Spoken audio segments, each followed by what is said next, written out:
खानपुर महर मां ख़बर आहे ताईं पहुचाएं पिया दिलवईद गदाणी जी रिपोर्ट मुताबिक़ खानपुर महर जे इलाइक़े भिटाईआबाद में जीजल अमा पब्लिक स्कूल में सकाफ़त जी रंगारंग तक़रीब कोठाई वई,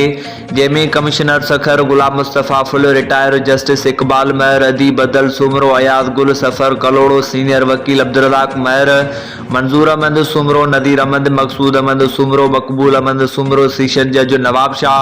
इक़बाल अहमद ख़्वाजा साहब समेत सियासी समाजी अॻुवाणनि ऐं ॻोठाणनि वॾी अंग में शिरकत कई।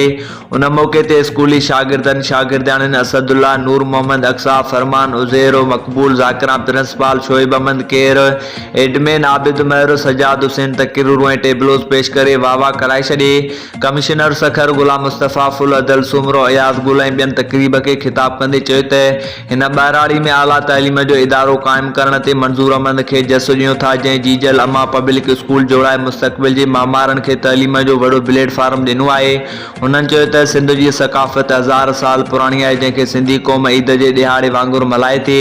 जंहिंजी ॾाढी ख़ुशी आहे। प्रोग्राम जे आख़िर में स्कूल जे बानी मंजूर अहमद सुमरो, मकसूद अहमद सुमरो ऐं ॿियनि आयल महिमाननि खे सिंध जी सूखड़ी टोपी, अजरक ऐं मनता अवार्ड ॾेई मान बख़्शियो।